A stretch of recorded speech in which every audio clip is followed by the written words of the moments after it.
الحمد لله رب العالمين والعاقبة للمتقين والصلاة والسلام على سيد المرسلين وعلى آله وأصحابه أجمعين أما بعد أعوذ بالله من الشيطان الرجيم بسم الله الرحمن الرحيم يا أيها الذين آمنوا اركعوا واسجدوا واعبدوا ربكم وافعلوا الخير لعلكم تفلحون. وقال النبي صلى الله عليه وسلم لا يؤمن أحدكم حتى يحب لأخيه ما يحب لنفسه. وقال في مقام آخر خير الناس من ينفع الناس. صدق الله العلي العظيم وصدق رسوله النبي الكريم ونحن على ذلك لمن الشاهدين والشاكرين والحمد لله رب العالمين.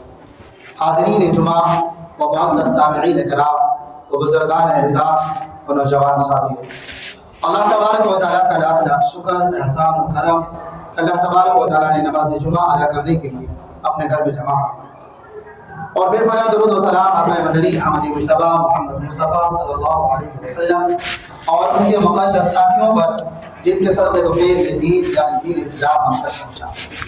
مزید اللہ تبارک و تعالیٰ سے دعا کہ اللہ تعالیٰ ہم سب کو آج کے اس جمعہ کہی اور سنی ہوئی باتوں پر عمل کی توفیق عطا فرمائے، آمین۔ میرے محترم بزرگوں اور دوستوں، آج کے اس جمعہ میں آپ حضرات کے سامنے دوسروں پر بھلائی کرنے یعنی لوگوں کا بھلا چاہنا، لوگوں کا نفع چاہنا، اس تعلق سے چند باتیں رکھنے کی کوشش کروں گا۔ امید ہے اللہ ہم سب کو عمل کی توفیق۔ میرے محترم بزرگ اور دوستوں، خطبہ مسنونہ کے بعد سورۃ الحج کی جو آیت کریمہ میں نے آپ حضرات کے سامنے پڑھی ہے، اس آیت کریمہ میں اللہ تبارک و تعالیٰ اہل ایمان سے یعنی ہم سے، آپ سے اور پوری امت مسلمہ سے مخاطب ہو کر فرمایا یا ایھا الذین آمنوا ارکعوا، اے ایمان والو رکوع کرو، واسجدوا سجدہ کرو، مراد نماز ہے، واعبدوا ربکم اور اپنے رب کی عبادت کیا کرو، وفعلوا الخیر اور ہر بھلے کام اچھے کام کیا کرو، لعلکم تفلحون، یہ چیزیں تمہیں دنیا میں بھی کامیاب کرے گی اور آخرت میں بھی تمہیں کامیابی تک جو یہ چیز تمہیں پہنچائے گی۔ تو میرے محترم بزرگ اور دوستو، اس آیت کریمہ کے اندر جو آخری بات ہے، آخری حکم ہے، وہ ہے وفعلوا الخیر، کہ اپنی زندگی میں ہر بھلے کام، ہر اچھے کام کو کیا کرو۔ بھلے کام کی فہرست بڑی طویل ہے، بڑی لمبی ہے کہ بھلائیاں کیا ہے، اچھائیاں کیا ہے، اس کی فہرست بڑی طویل ہے، لیکن میرے محترم بزرگ اور دوستو، ان میں سے ایک بہت بڑی بھلائی یہ ہے کہ ہم اور آپ دنیا میں لوگوں کا بھلا چاہنے والے بن جائیں، لوگوں کا نفع چاہنے والے بن جائیں، یہ بہت بڑی بھلائی ہے۔ حضرت امام داؤد علیہ الرحمٰن نے یہ جو دوسروں کا بھلا چاہنا، یہ صفت کتنی اہمیت ہے، اس صفت کی کیا فضیلت ہے، امام ابو داؤد علیہ الرحمٰن نے جو بات کہی ہے اس سے اس صفت کی اہمیت واضح ہو جاتی ہے کہ امام ابو داؤد علیہ الرحمٰن نے اپنی کتاب سنن ابو داؤد شریف جو حدیث کی کتاب ہے، اس کے اندر 5000 حدیثیں لکھی ہیں۔ وہ کہتے ہیں کہ ان 5000 حدیثوں میں سے 4 حدیثیں ایسی ہیں کہ اگر کسی نے کما حق کہو ان 4 حدیثوں پر عمل کر لیا تو میری جو باقی 4 کم 5000 حدیثیں ہیں خود بخود ان ساری حدیثوں پر جو ہے عمل ہو جائے۔ یعنی امام ابو داؤد علیہ الرحمٰن نے اپنی کتاب سنن ابو داؤد شریف کے اندر 4 ایسی حدیثوں کا انتخاب کیے ہیں جو پورے دین کا خلاصہ ہے، جو پورے دین کا نچوڑ ہے۔ اگر کسی نے ان 4 حدیثوں پر عمل کر لیا تو یہ مان لیا جائے گا، یہ سمجھا جائے گا کہ انہوں نے پورے قرآن پر عمل کر لیا، انہوں نے پورے حدیثوں پر عمل کر لیا، انہوں نے پورے دین پر، پورے اسلام پر جو ہے عمل کر لیا۔ وہ 4 حدیثیں کیا ہے؟ ان میں سے پہلی حدیث جو آج کی اس تقریر کا میری موضوع ہے، وہ پہلی حدیث یہ ہے، کہتے ہیں کہ اللہ کے نبی جناب محمد رسول اللہ صلی اللہ علیہ وسلم نے فرمایا لا یؤمن احدکم حتی یحب لاخیہ ما یحب لنفسہ، کہ تم میں سے کوئی آدمی اس وقت تک مکمل کامل ایمان والے نہیں ہو سکتے ہیں جب تک کہ وہ اپنی دوسرے تمام بھائیوں کے لیے وہی چیز پسند کرے جو اپنے لیے پسند کرتا ہے۔ یہ بہت بڑی صفت ہے، بڑی مشکل صفت ہے کہ اپنی پسند کو دوسروں کی پسند بنانا، اپنی ناپسند کو دوسروں کی ناپسند بنانا، یہ بڑی مشکل صفت ہے۔ میرے محترم بزرگ اور دوستو، اللہ تبارک و تعالیٰ نے جو ہے ہر انسان کے اندر حسد کا جذبہ رکھا ہے، اور بڑے نفع اور بڑے فائدے کے ساتھ اللہ تعالیٰ نے یہ صفت ہر انسان کے اندر رکھا ہے. لیکن انسان جو ہے، انسان کا مسئلہ یہ ہے کہ اس صفت کو انسان فائدے میں، بہتری میں، بھلائی میں کم استعمال کرتا ہے اور زیادہ نقصان میں اور شر میں جو ہے استعمال کرتا ہے. اسلام کا پیغام یہ ہے کہ ہم اور آپ اپنی پسند کو دوسروں کو پسند بنانے والے بن جائے اور اپنی ناپسند کو دوسروں کی ناپسند بنانے والے بن جائے. لیکن اللہ تبارک و تعالیٰ نے ہمارے اندر حسد کا جذبہ رکھا ہے. پھر جب یہ بات آتی ہے کہ ہم اپنے لیے دوسروں کے لیے بھلائی کو پسند کرنے والے بن جائے تو انسان کا پیمانہ بدل جاتا ہے، انسان کا رخ بدل جاتا ہے، سوچ بدل جاتا ہے، نظریہ بدل جاتا ہے کہ جو چیز اپنے لیے پسند کرے وہ دوسروں کے لیے پسند کرے، جو چیز اپنے لیے ناپسند سمجھتے ہیں وہ دوسروں کے لیے بھی ناپسند سمجھے. یہ پیمانہ بدل جاتا ہے. میرے محترم بزرگوں اور دوستوں، امام ابو داؤد رحمہ اللہ فرماتے ہیں کہ اس وقت تک ہم مکمل ایمان والے ہو ہی نہیں سکتے ہیں جب تک کہ ہمارے اندر یہ صفت پیدا نہ ہو. انسان کا مسئلہ کیا ہے؟ ہوتا کیا ہے کہ ہم اور آپ ہر بھلائی، ہر خیر کو اپنے لیے تو ضرور پسند کرتے ہیں، اس میں کوئی دو رائے نہیں. وہی بھلائی، وہی خیر، وہی کامیابی، وہی عزت، وہی شہرت اگر ہمارے کسی دوسرے مسلمان بھائی کو مل جائے تو پھر ہمیں حسد ہونے لگتا ہے، ہمیں جلن ہونے لگتا ہے، ہمارے پیٹ میں درد ہوتا ہے. اگر کسی کو اچھی بہو مل جائے، کسی کو اچھی بیوی مل جائے، کسی کا بیٹا کامیاب ہو جائے، کسی کی کاروبار ترقی کر جائے، کسی کی تجارت ترقی کر جائے، کسی کو عزت مل جائے، شہرت مل جائے، یہ ساری چیزیں جو ہے ہم اپنے لیے پسند کرتے ہیں. لیکن اگر ہمارے پڑوس میں رہنے والے کو، ہمارے رشتے دار میں سے کسی افراد کو، ہمارے گاؤں والوں میں سے کسی افراد کو اور بالخصوص ان لوگوں کو یہ ساری چیزیں مل جائے جن سے ہماری بات ٹھیک نہیں، ہماری بنتی نہیں ہے، تو پھر ہمیں حسد ہونے لگتا ہے. تو امام ابو داؤد علیہ الرحمہ کہتے ہیں کہ اللہ کے نبی صلی اللہ علیہ وسلم نے فرمایا لا یؤمن احدکم حتی یحب لاخیہ ما یحب لنفسہ. آدمی لاکھ نماز روزہ کر لے، تہجد کر لے، حج کر لے، عمرہ کر لے، وہ مکمل ایمان والے نہیں ہو سکتا ہے جب تک کہ وہ خوشی جو اپنے لیے پسند کرتا ہے وہ دوسروں کے لیے پسند کرنے والا بن جائے. وہ غم، وہ دکھ، وہ بدنامی، وہ نقصان جو اپنے لیے نہیں چاہتا ہے، اپنے کو پہنچ جائے تو تکلیف ہو اور دوسروں کو بھی پہنچ جائے تو اسے تکلیف ہو جائے. یہ صفت اگر ہمارے اندر آ جائے تو سمجھو ہم مکمل ایمان والے ہیں، ورنہ ہم مکمل ایمان والے نہیں ہیں. مکمل ایمان والے کون ہیں؟ کہ جن کی پسند دوسروں کی بھی پسند، جن کی ناپسند دوسروں کی بھی ناپسند بن جائے، وہ مکمل ایمان والے ہیں. تو امام ابو داؤد علیہ الرحمہ کہتے ہیں کہ 4 حدیثوں سے میں نے یہ پہلی حدیث ہے، اگر ان حدیث پر تباہ کو جنہوں نے عمل کر لیا یہ سمجھا جائے گا کہ انہوں نے پورے قرآن پر، پورے حدیث پر، پورے دین پر جو انہوں نے عمل. محترم بزرگ اور دوستو، ہمارے سامنے، آپ کے سامنے اللہ کے نبی صلی اللہ علیہ وسلم کو اسوہ موجود ہے، صحابہ کرام کو اسوہ حسنہ موجود ہے. آپ دیکھیں قرآن پڑھ کر، کبھی تو حدیثوں کو پڑھ کر دیکھیں کہ اللہ کے نبی جناب محمد رسول اللہ قوم کے لیے، سماج کے لیے، انسانوں کے بھلائی کے لیے کس قدر خیر خواہ تھے. لوگوں کے پاس جاتے، لوگوں کو دعوت دیتے، سمجھاتے کہ ایمان قبول کر لو، ایمان قبول کر لو. پھر بھی وہ نہیں مانتے، خواہشات پر، شیطان کے نقش قدم پر آگے بڑھتے چلے جاتے. اللہ کے نبی جناب محمد رسول اللہ صلی اللہ علیہ وسلم کو جو ہے ان لوگوں کی بے راہ روی اور ان کی گمراہیوں کا گھٹن اور دکھ اور تکلیف ایسا محسوس ہوتا تھا کہ اللہ کے تبارک و تعالیٰ نے اپنے پیارے حبیب کو دلاسے کے دینے کے لیے قرآن کریم کی آیت نازل فرما دی کہ فَلَعَلَّكَ بَاخِعٌ نَفْسَكَ عَلَىٰ آثَارِهِمْ إِن لَّمْ يُؤْمِنُوا بِهَٰذَا الْحَدِيثِ أَسَفًا. یا رسول اللہ، آپ مجھے لگتا ہے کہ لوگوں کی بے راہ روی، لوگوں کی گمراہی، لوگوں کی نہ ماننے کا جذبہ اور عادت آپ کو اس قدر گھٹن اور پریشانی ہوتی ہے، شاید اس گھٹن اور پریشانی کا غم ہے جو ہے آپ اپنے آپ کو ہلاک نہ کریں. تو اللہ کے نبی جناب محمد رسول اللہ لوگوں کی بہت زیادہ جو ہے بھلائی چاہتے تھے، خیرخواہی چاہتے تھے، اور وہی تعریف، وہی تربیت اللہ کے نبی صلی اللہ علیہ وسلم نے صحابہ کرام کے دلوں میں دی. اور وہ صحابہ کرام بھی آپس میں جو ایمان والے تھے ان کے لیے بھی خیر خواہ تھے، اور جو ایمان نہیں لائے، جو ان کو ستاتے تھے، تکلیف دیتے تھے، ان کے لیے بھی خیر خواہ تھے.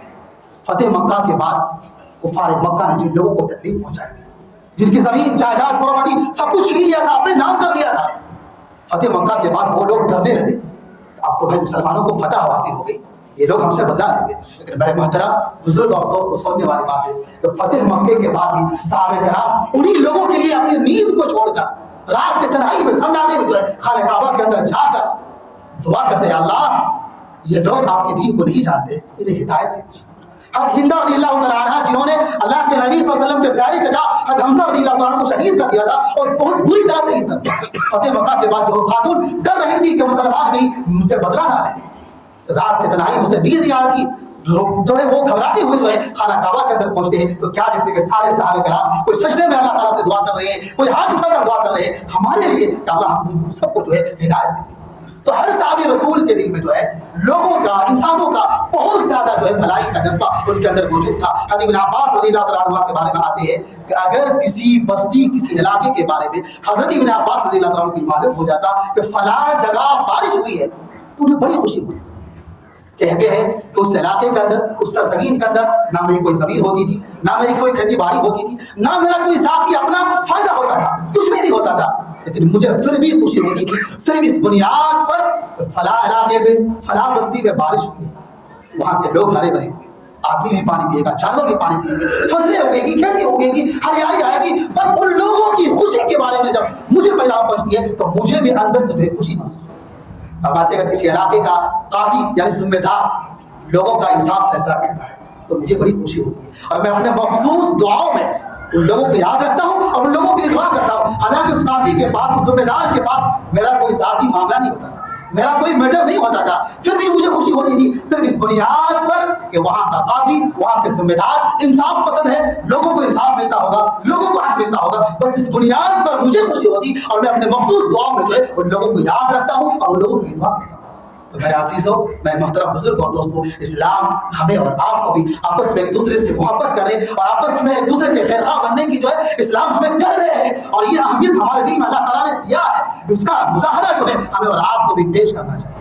اللہ کے نبی جناب محمد رسول اللہ صلی اللہ علیہ وسلم نے فرمایا کہ اے مسلمانوں کی مثال آپس میں محبت کرنے میں, آپس میں ایک دوسرے سے رحم کرم کرنے میں, ایک دوسرے کے غم دکھ درد کو بانٹنے میں, ایک دوسرے کی غم دکھ پریشانی اور مصیبتوں میں شریک ہونے میں, مثل المؤمنین, کہ ان کی مثال ایسی ہے کمثل الجسد, جیسے ایک جسم کی مانند. اذا اشتکا منہ, اگر جسم کے کسی بھی ایک عضو میں, ایک حصے میں آدمی کو تکلیف پہنچ جائے تو جسم کا پورا وجود جو ہے اس تکلیف کو, اس درد کو محسوس کرتا ہے. پورا وجود جو ہے رات جاگ کے گزار دیتا ہے, نیند نہیں آتی ہے, آنکھ نہیں سوتی, کان نہیں سوتے, ذہن نہیں سوتا, دماغ نہیں سوتا, پورا وجود جو ہے اس پریشانی کو محسوس کرتا ہے اور پورا وجود جو ہے رات گزار دیتا ہے.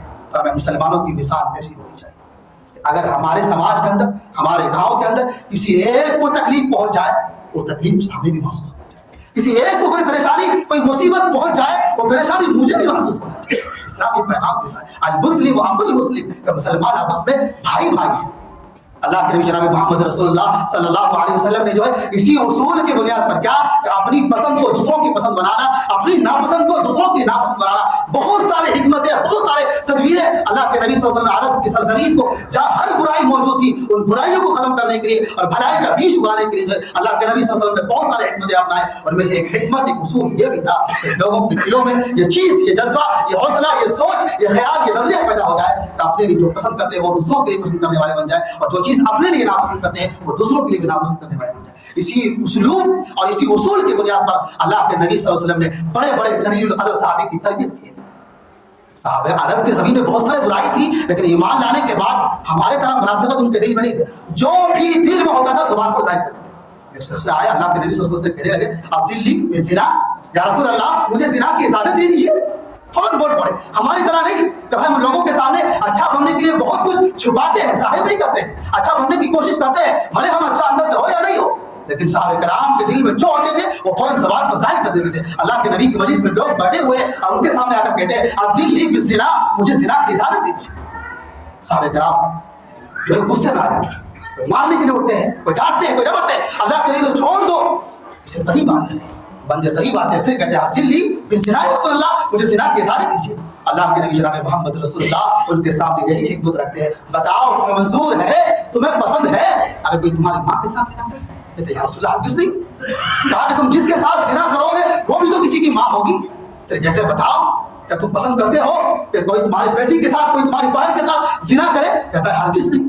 تو اس صحابی رسول کے اندر اللہ کے نبی صلی اللہ علیہ وسلم یہ خیال, یہ سوچ پیدا کر دیا کہ یقیناً جو چیز میں اپنے لیے پسند کرتا ہوں وہ دوسروں کے لیے پسند کرنا چاہیے. یقیناً جو چیز میں اپنے لیے ناگوار اور گندا اور خراب محسوس کرتا ہوں وہ چیز مجھے دوسروں کے لیے پسند کرنا چاہیے. شارحین حدیث لکھتے ہیں وہ صحابی کبھی بھی اس گناہ کی طرف قریب نہیں گئے, ایسے سدھر گئے. تو میرے محترم بزرگ اور دوستوں, بہت سارے احباب ایسے ہیں نماز روزہ کرنے کے باوجود بھی اگر سماج کے اندر, معاشرے کے اندر ڈھونڈا جائے ایسا سوچ, ایسا نظریہ رکھنے والے تو بڑے کم لوگ نظر آتے ہیں. ورنہ پورا سماج اور معاشرہ آج حسد میں جو ہے جل رہا ہے, حسد کے آگ میں جل رہا ہے, کینہ کپٹ بغض ہمارے اندر بھرا ہوا ہے. کوئی ایک دوسرے کا نفع نہیں چاہتا, ہر کوئی جو ہے ایک دوسرے کا بدخواہ بنے ہوئے. اللہ کے نبی جناب محمد رسول اللہ صلی اللہ علیہ وسلم کے ایک صحابی رسول تھے. اللہ کے نبی صلی اللہ علیہ وسلم ان کو تین بار جو ہے جنتی ہونے کی بشارت دیتے. نہ ان کی نماز پڑھنے کی بنیاد پر، نہ تلاوت قرآن کرنے کی بنیاد پر، نہ حج عمرے کرنے کی بنیاد پر، نہ بڑے بڑے عبادت کرنے کی بنیاد پر، صرف اسی عمل کی بنیاد پر جو ہے اللہ کے نبی صلی اللہ علیہ وسلم کو تین بار جنتی ہونے کی بشارت دیتے. حضرت عبداللہ بن عمر بن عاص رضی اللہ تعالیٰ اور بہت سارے صحابہ رسول بیٹھے ہوئے اللہ کے نبی صلی اللہ علیہ وسلم کسی مسائل میں ان لوگوں سے بحث اور بات چیت کر رہے ہیں. اتنے میں جو ہے اللہ کے نبی کہتے ہیں سیدخل علیکم رجل من اہل الجنہ. دیکھو ایک جنتی آدمی ابھی آیا. عبداللہ بن عمر بن عاص رضی اللہ تعالیٰ کہتے ہیں وہ آدمی تازہ وضو بنا کر آیا تھا. نماز پڑھ رہتے وقت جو ہے ان کے داڑھیوں سے پانی ٹپک رہا تھا. نماز پڑھنے کے بعد چلا گیا. دوسرے دن اللہ کے نبی صلی اللہ علیہ وسلم پھر اسی مجلس میں بیٹھے ہوئے ہیں. پھر کہتے ہیں سیدخل علیکم رجل من اہل الجنہ. دیکھو ایک آدمی جنتی آدمی ابھی آئے گا. صحابہ بول کے دیکھتے کہ وہی آدمی پھر آئے، پھر نماز پڑھے. پھر تیسرے دن اللہ کے نبی صلی اللہ علیہ وسلم کہتے ہیں سیدخل علیکم رجل من اہل الجنہ. پھر صحابہ کرام دیکھتے ہیں کہ کیا وہی خوش نصیب شخص جو آئے اور وضو کر کے نماز پڑھ رہے ہیں. تو عبداللہ بن عمر بن عاص نے پہلے کہا حسد اللہ تعالیٰ نفع کی خاطر، فائدے کی خاطر رکھا ہے، لیکن ہم اس کا استعمال غلط کرتے ہیں، ناجائز اور نقصان میں استعمال کرتے ہیں، اچھی چیزوں میں استعمال نہیں کرتے. صحابہ کرام اس جذبے کو جو ہے اچھے کاموں میں، نیک کاموں میں جو ہے استعمال کرتے تھے. انہیں حسد ہوا. ان کو عبداللہ بن عمر بن عاص رضی اللہ تعالیٰ عنہ کو اس راز کو، اس عمل کو، اس عبادت کو جاننے کی کوشش کی کہ کس بنیاد پر اللہ کے نبی صلی اللہ علیہ وسلم نے ان کو تین بار جنتی ہونے کی بشارت کر دی. عبداللہ بن عمر بن عاص کہتے ہیں میں اپنی بیوی بچوں کی تمام ضروریات کی چیزیں لا کر رکھ دیا اور اس کے بعد ان کے گھر چلے گئے اور جا کر ان سے کہا کہ میں 3 دن آپ کے گھر میں مہمان بننا چاہتا ہوں. مہمان نوازی کے لیے گھر کا اچھا ہونا، محل ہونا، بلڈنگ ہونا، بڑا ہونا، یہ کوئی ضروری نہیں، دل بڑا ہونا چاہیے. صحابہ کرام کچے مکانات پہ جھوپڑیوں میں رہتے تھے لیکن ان کا دل بڑا ہوتا تھا. کوئی بات نہیں آپ رہ جائے. عبداللہ بن عمر بن عاص رضی اللہ تعالیٰ عنہ کہتے ہیں کہ میں دن بتنے کے بعد رات میں بس ایسے ہی چھوٹے موٹے کا سونے کے ناٹک بنا لیا اور میں جاننے کی کوشش کی کہ یہ کیا عمل کرتا ہے. میں اس کو جانوں گا، سیکھوں گا اور میں خود ہی کرنے والے کو جاؤں گا.